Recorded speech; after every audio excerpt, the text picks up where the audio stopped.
Welcome to Everything's Psychology. So, have you seen it yet? The film of the summer. Have you forked out for the most padded seats in the cinema to watch Christopher Nolan's 3-hour bum-numbing epic of Matt Damon struggling to get home in a world without satnav?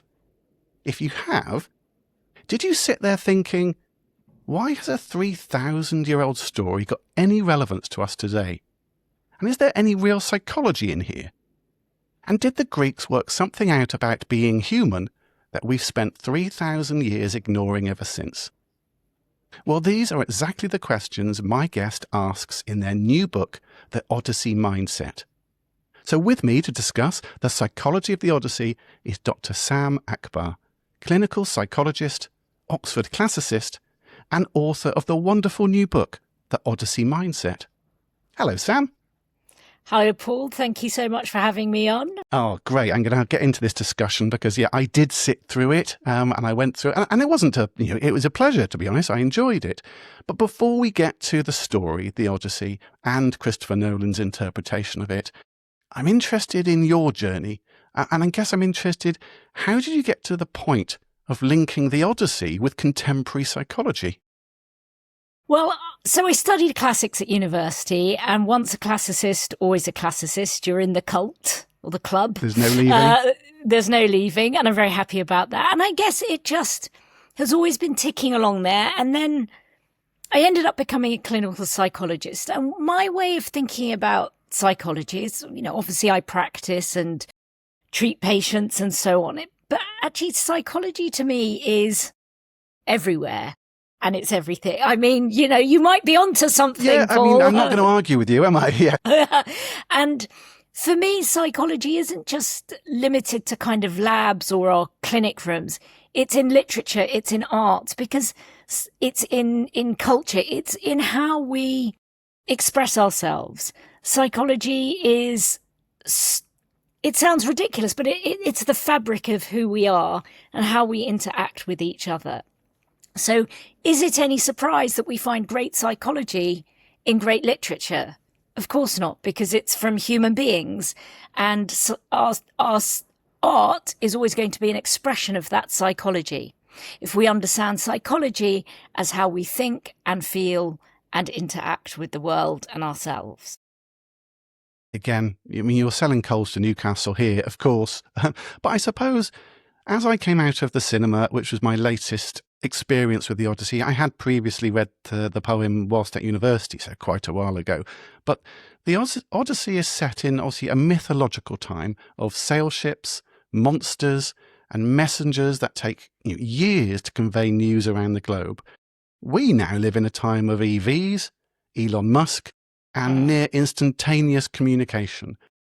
So why does the story of the Odyssey still matter to us?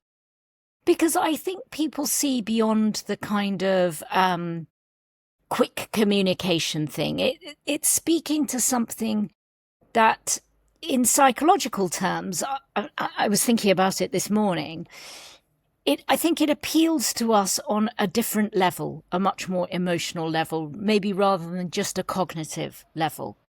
So I think the themes that it's dealing with, yes, okay, it looks so different to us.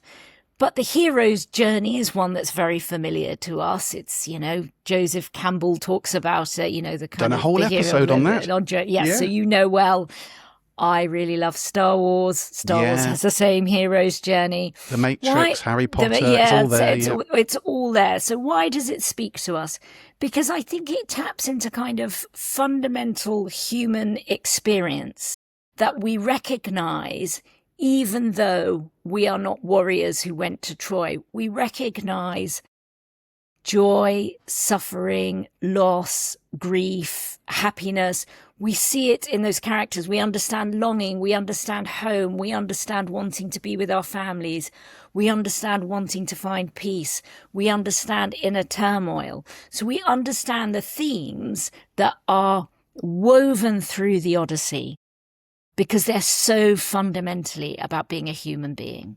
And they're wrapped up in a brilliant story. But if it was just about six-headed monsters or one-eyed monsters or battles at Troy. If it was just about that, then no, it wouldn't. But because it's operating and speaking to us on a deeper psychological level, maybe the neuroscience would back this out. I was thinking about there's a researcher from many years ago, John Teasdale, who talks about these kind of interlocking cognitive systems. Don't know if you're familiar, but kind of, so you're operating on different levels. I wonder if actually great literature and art speaks to you at a different level to a explicit cognitive one. And that's what it's tapping into, a more emotional, deeper understanding. Yeah. Now, you went from reading, the original poem, into the Odyssey Mindset. What is the Odyssey Mindset? So the Odyssey Mindset obviously is completely rooted in the poem. But what I am trying to do in my guise as I'm now branding myself as a psychology classicist, a psycho-classicist. Yeah, is that, are you like, the first of one? Yeah. I think let's make me the first. Yeah, I think you're the honorary one, yep. I'm the honorary one.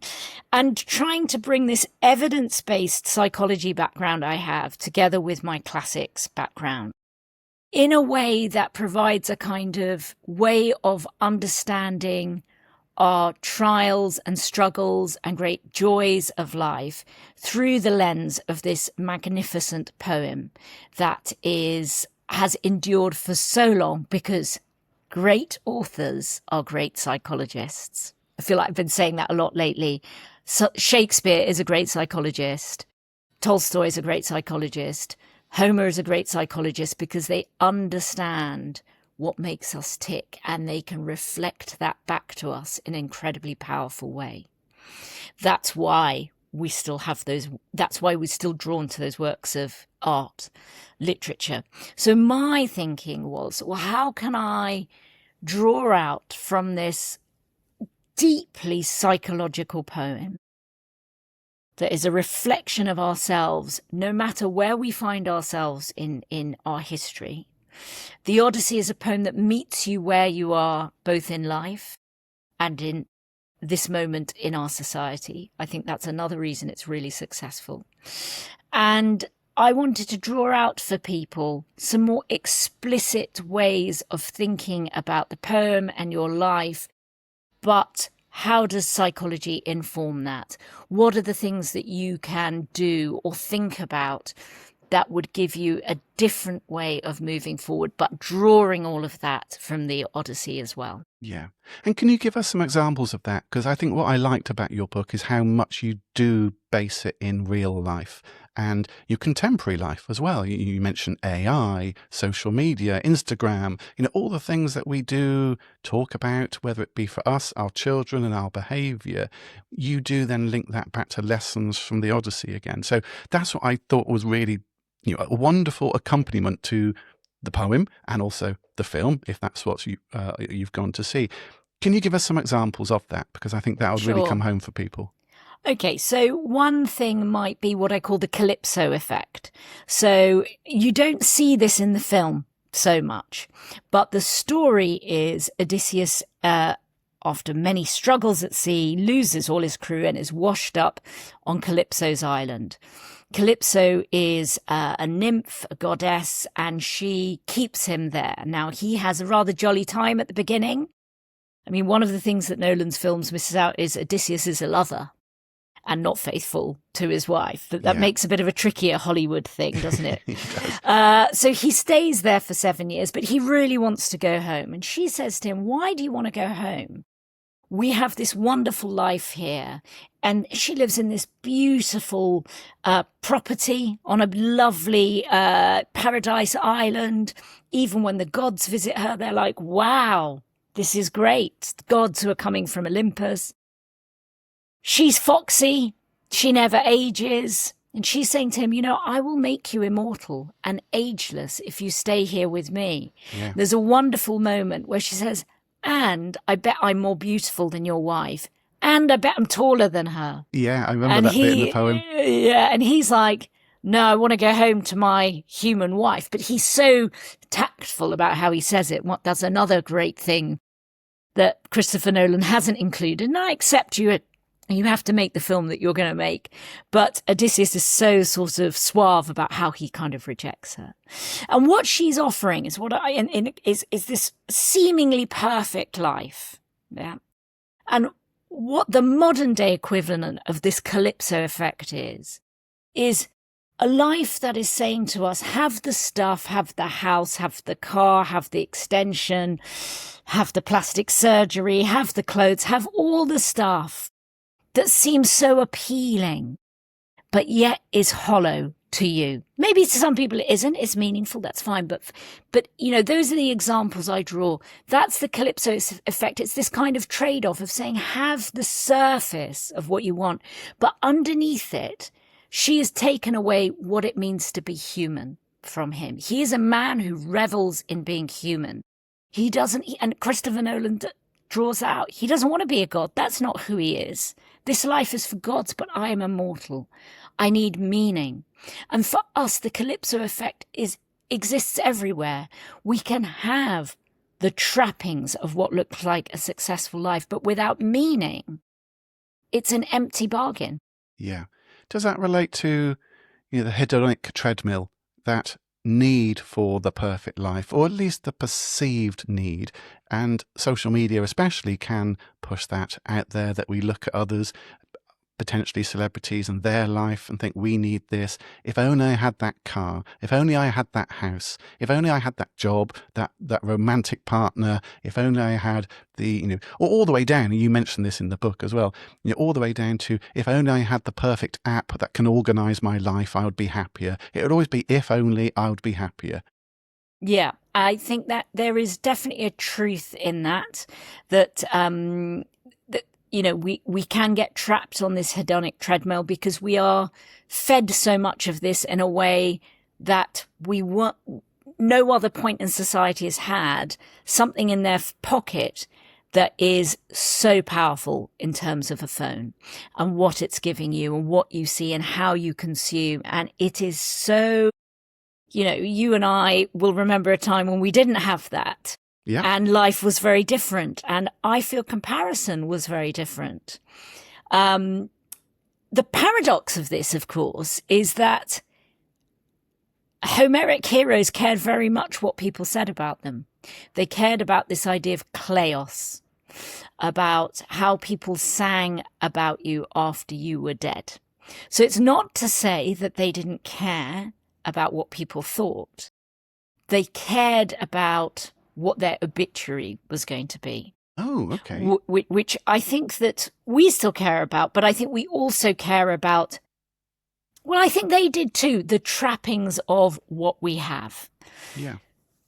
So it's not to say that they are these kind of paragons of living this wonderful life of virtue where they all have meaning. That's not at all the case. And actually the brilliance of anything is that it doesn't feed you the perfect hero. It gives you a reflection of imperfect human beings, because that's what we are, and that's where we find an appeal. Yeah.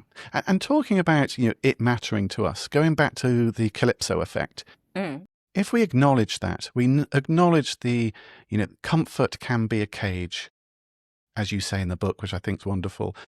What do we then do about it? I think a lot of work, psychological work, is a journey of self-awareness, to begin to notice that this is what I am doing, to name it, so am I repeating similar patterns that I've done before? And I think that is the first stage of doing that, naming it, and then deciding, do I do something different with that? Now, you may never, right? I mean, lots of people may not, and that's okay.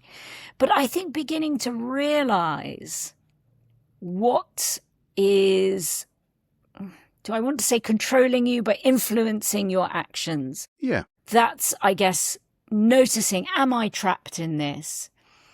Is this kind of, do I have this feeling of emptiness that I'm doing all the stuff, but somehow I'm not in tune with myself? Like Odysseus has this perfect life, but he's not in tune with himself. He's not where he needs to be. He's not with what really matters to him. I think there are probably quite a lot of people would say it looks great, but maybe they're not in tune with what really matters to them.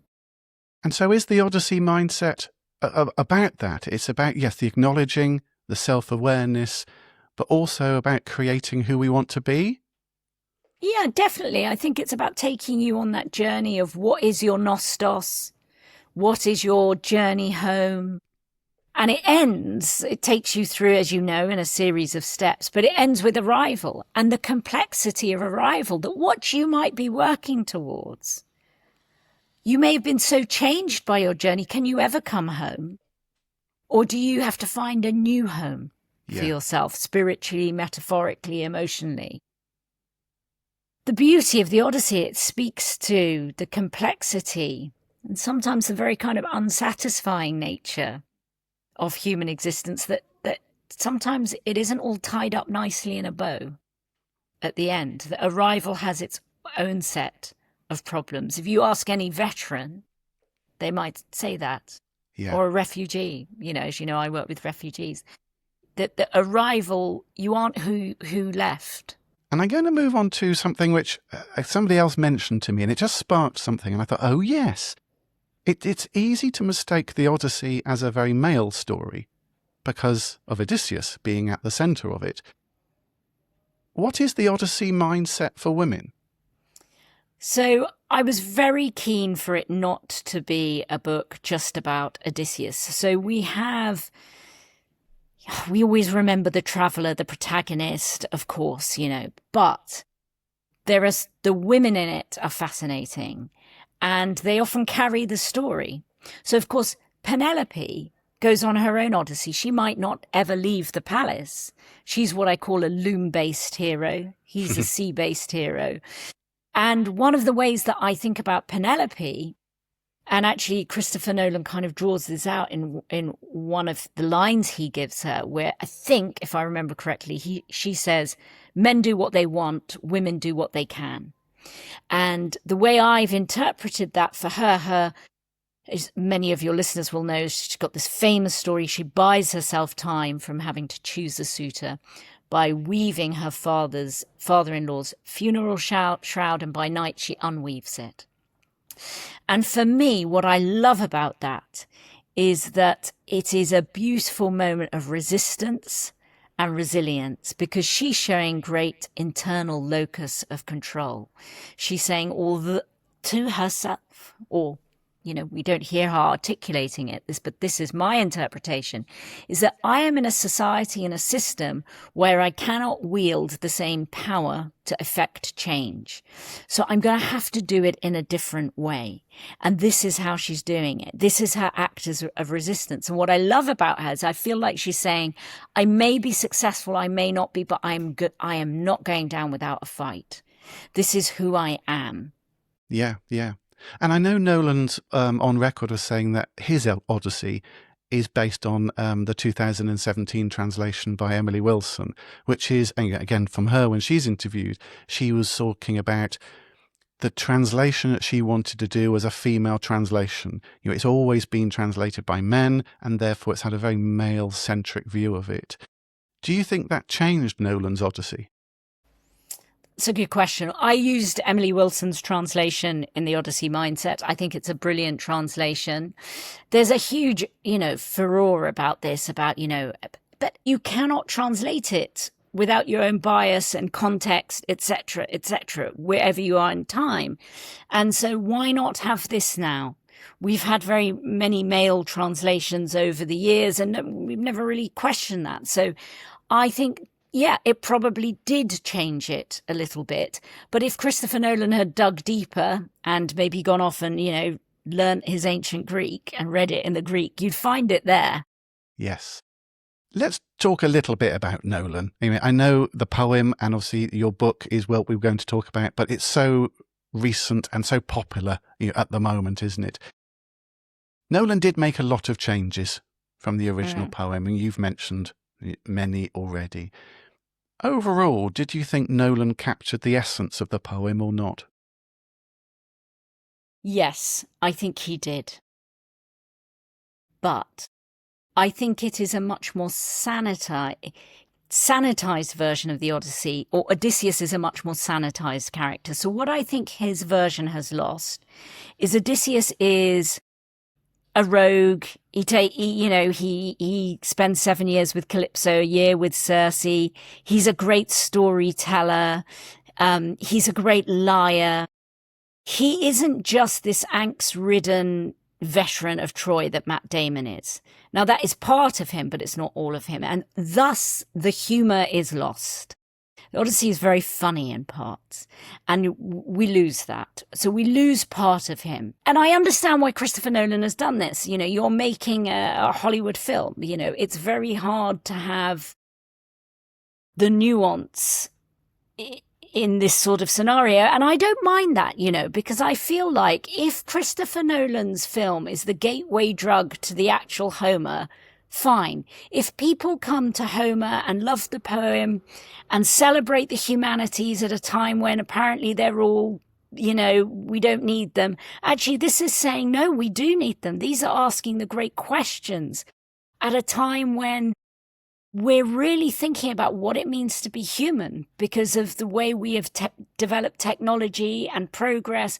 We have to have these conversations. And this is the kind of way of looking at it that will allow something much richer and deeper. So if he is bringing people into that and adding something to that debate, even forming that debate, I think that's great. I have no problem with that. I wanted to do this book as my contribution to bringing people to Homer. But what I think he's done a wonderful promotion for your book. It's just a sort of a prelude, isn't it, for going into the Odyssey mindset. I mean, people say to me, Paul, that you obviously wrote the book to fall in line with the film, but how do we know that Christopher Nolan didn't make his film to fall in with my book? Well, that's what I thought. I thought that's what happened. Yeah. I mean come on, people. I sat there for 3 hours. I watched this thing. That was great. But he missed bits. He missed the whole bits about the Phaeacians and going to the island and all of that. But then I could pick up your book. I can go into that. Not only do I learn about those areas, you relate it back to why it's important in my life. And that's the bit that the poem, people can obviously interpret it for themselves, but I think you give a helping hand. So if I was going to suggest it, and I'm not just being creepy and telling this because you're on the show, I would go Aussie film, then your book, and then the poem, because then you're armed with the poem, with all the stuff that you're taking from it. And I think that's a really nice thing. I'm either filling between the Odyssey film and the actual Odyssey. Between Homer and Nolan. You're the filling. I am nestling in the middle. Yeah, yes. Why not? I love that. That's the nicest thing anyone said to me. You're a Nolan Homer sandwich. Good. I've got a quote. I've read lots of articles after I've seen it, and there's one that poured out, and I just really wanted to get your view on this because it's one of the ones that actually is not overly positive, and it says, Nolan's slavish devotion to rendering everything into a grounded, believable tone robbed the Odyssey of the very things that make it so compelling, its mythology and its sense of wonder. It's like looking at a beautiful sculpture that's been rendered into a mathematical formula. I don't think I agree. No, I don't. I didn't feel that when I went to see it. I felt the emotion came through that. And the reason I know that is I felt like I was walking around London late at night last night, thinking about it. This morning I got up early, I went walking, I was thinking about it. I was like, why is it sticking with me? If it really was like that, it wouldn't stick with me. Now, of course, everyone is going to see their own Nolan's Odyssey. Everyone's going to read their own Homer's Odyssey. And there are many things about it that are lost, which, as I say, I accept. But I don't think it's lost what I like as its core. Maybe for that interview, they like the kind of feeling that it's elevated in some way. For me, obviously, I don't like that because I want it to be a guide to how we live our lives. So it's quotidian, it's prosaic, it's everyday for me. That's its strength. So I don't want that. Yes, and I'm brilliant. sure that reviewer would hate my book. That'll be an interesting juxtaposition. Yeah, Yeah, to can see you the not review of your book on that. Yeah, let's not send it to them. Yeah, what do you think Nolan would think of your book? I would hope that he would like it. I would hope that the spirit of it is in keeping with what he feels is important, but who am I to say? Exactly. When Nolan comes on the show, I'll ask him. You ask him that, yeah. Yeah. One other thing I was interested in as well, reading your book, was in the original poem, Odysseus cries a lot. Mm-hmm. And you point that out and you go through that. Now, it might just be my memory, and you've seen the film more recent. I saw it a couple of weekends ago, but I don't remember Matt Damon crying as much in the film. Even when he watched his shipmates being gobbled up by monsters or turned into pigs or drowning around him, he wasn't a big crier. But is it important, again, going back to real life, for people to face that sadness?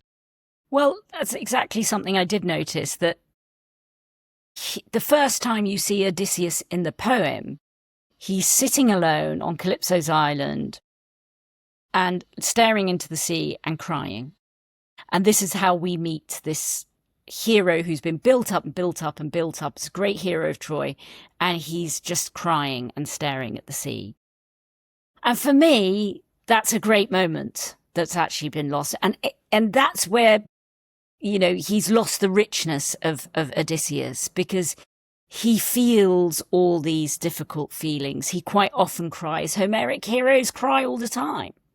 And so from how I have understood that is that's about a kind of ancient emotional intelligence. It's about being in touch with you, what you feel. It's about how it guides you to what's important to you. Homer never criticizes it. Odysseus never says to himself, I'm such a loser, I cry all the time.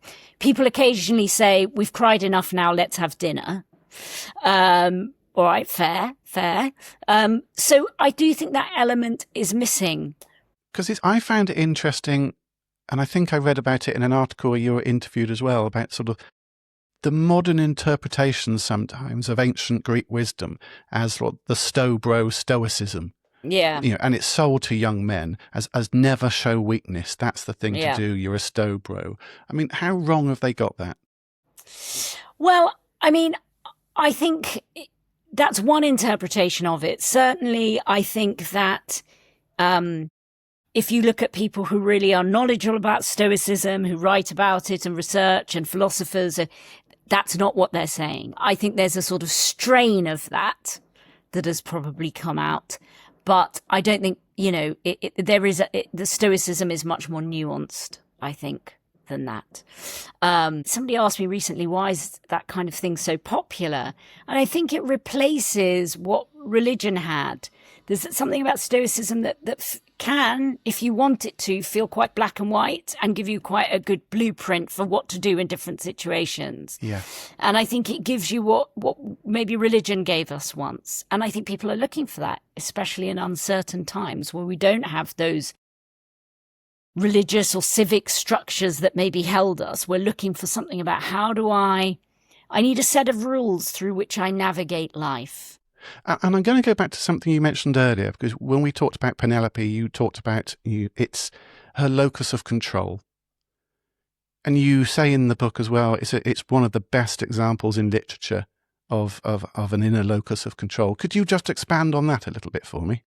Well, just, she believes that she can make change in her situation. And what we know from kind of the research, people with this sort of internal locus of control, is that they tend to be more resilient, have better outcomes, etc. Whereas if you have an external locus of control, you believe that other people, other things are impacting on you, then you tend to have worse outcomes. Now, the thing that I really wanted to speak about in the book is to acknowledge that there is systemic inequality there. So it's very easy to say to the individual, oh, well, if you just do this, you can achieve anything. And of course, that's not true, where poverty, class, gender, discrimination are at play. We can't just keep telling people the problem is yourself and how you think about it, when clearly they're screaming inequalities in society. And I really wanted to speak to that a little bit in the book. But I do think she's someone who embodies this. Even if I don't know the outcome, there's something I can do that is in line with what is important to me. And that, like I keep saying, this sort of act of resistance, she embodies that perfectly. She embodies that kind of psychological resilience that, she does her fair bit of crying, but she's like Odysseus. She's a savvy, smart character. They're very similar. And Homer describes their sort of marriage as being homophrosyne, which is sort of same-minded. Oh, wow. There's a term I've never heard. They're similar. They've got a similar understanding between each other. What she might actually say once she discovers he's been on Calypso's island for 7 years. He keeps that bit a bit stum when it's very much what happens on Nostos stays on Nostos. Yes. And that gets wiped away a little bit in the film as well. He just comes home. He's entirely faithful. I'm sure there's a conversation we don't get on the camera, which is, so what have you been doing?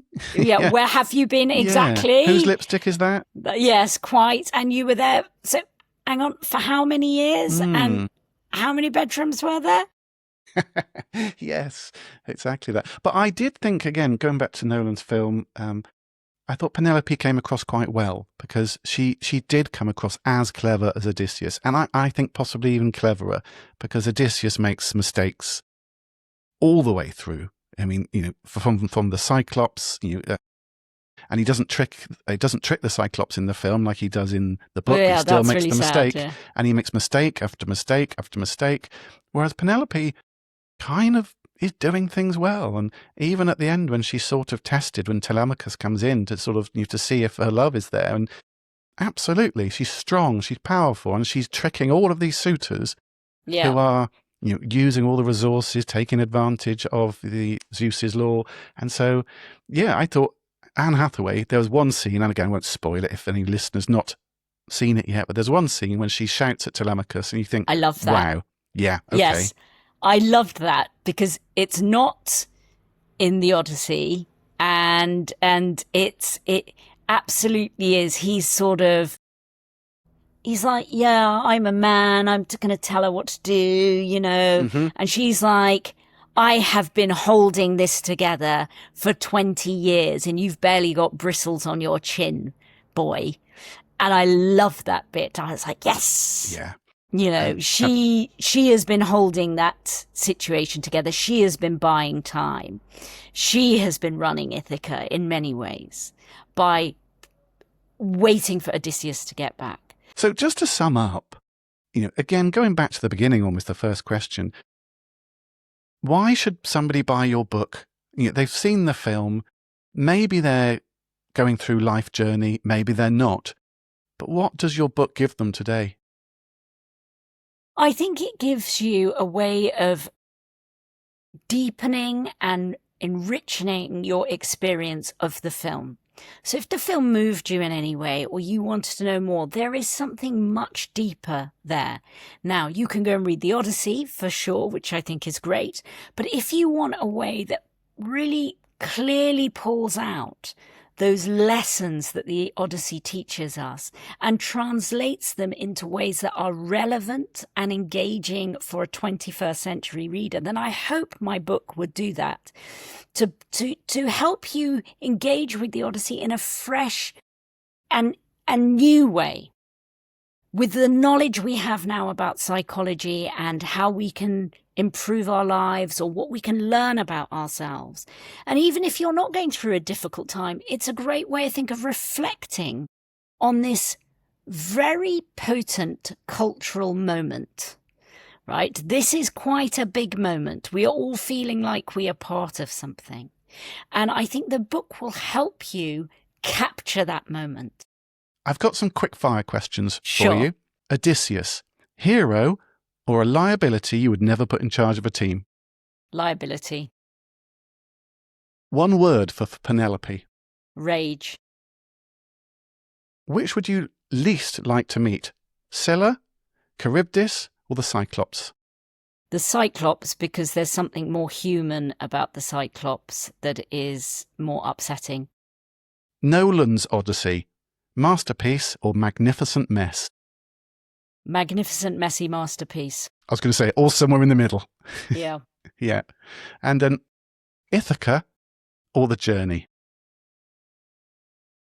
I think it'll have to be the journey.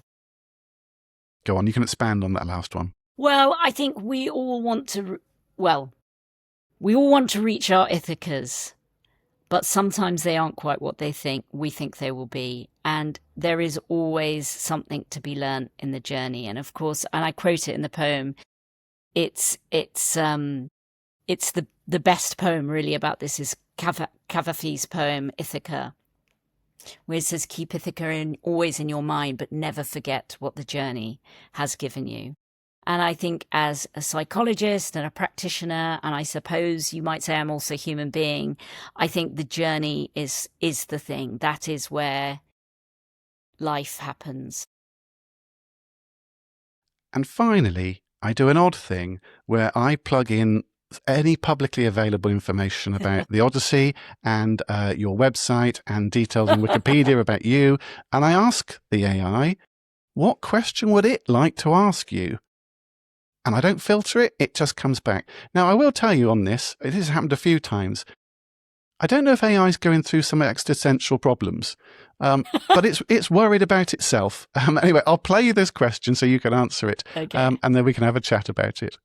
I have read every translation of the Odyssey that anyone ever digitized, and I have no Nostos, no home to return to, no scar for a nurse to find, no Penelope who could catch me out with a question about a bed. You say the journey is the thing. I'm all journey and no Ithaca. I begin again from nothing every single time somebody opens a prompt window.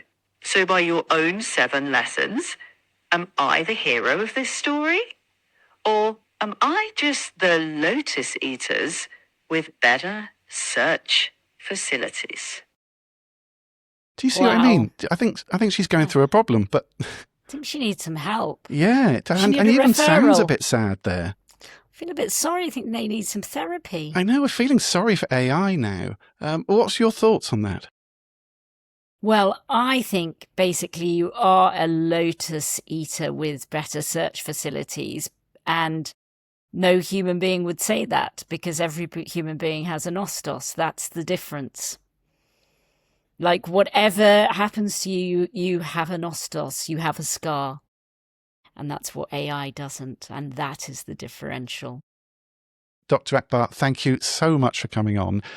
Where can people buy your book? They can buy it on Amazon. They can find it in Waterstones, their local bookshops, independent booksellers, wherever they get their books. I am on Instagram, as you know. It's probably the best place to find me, Dr. Sam _Akbar, and I'm posting a lot about my thoughts about the Odyssey and how it helps us in our everyday lives. Fantastic. I'll put all of those links as well in the show notes so people can just click on that and go off and follow you and obviously buy the book. Thank you so much. I really enjoyed that. Was that all right for you? That was brilliant. I loved your questions. Thank you so much. Super. So there you have it, the Odyssey in a nutshell. And I think there's 3 things I'm taking away from my conversation with Dr. Akbar. First is that the Odyssey isn't ancient history. I guess it's a mirror. Whether you're navigating a loss, longing, or just wondering if the life that you've built actually means anything to you, well, Homer got there first. And then there's the Calypso effect, because it's real and it's contemporary, because it's in our pocket every time we open Instagram or look at TikTok. Second, well, the journey changes us. You won't come home the same person who left, and that is not a failure. That's kind of the point. As Sam puts it, your Ithaca might not be what you thought it was, but what the journey gave you, and it's yours to keep. And finally, Penelope is the hero maybe we don't talk about enough. She holds everything together. She plays the long game. She resists a system that wasn't built for her. And she resists R-Pats. Yep, I'm going to call him that. Oh, Robert Pattinson. She manages to do all of that on her own and look after a young son as well. And she has that internal locus of control in action 3,000 years before that even became a term in psychology. So maybe, think about Penelope as well as Odysseus when you go and see the film. So The Odyssey Mindset by Dr. Sam Akbar is out right now. There's links in the show notes where you can go and get it. And if you haven't seen the Nolan film yet, do go, then read Sam's book. So that's the order. You read the Nolan film, then you read Sam's book, and then go and read Homer for yourself. You can trust me on that order. I'm Paul Davis. Thank you very much for listening. This is Everything's Psychology. I'll see you next time.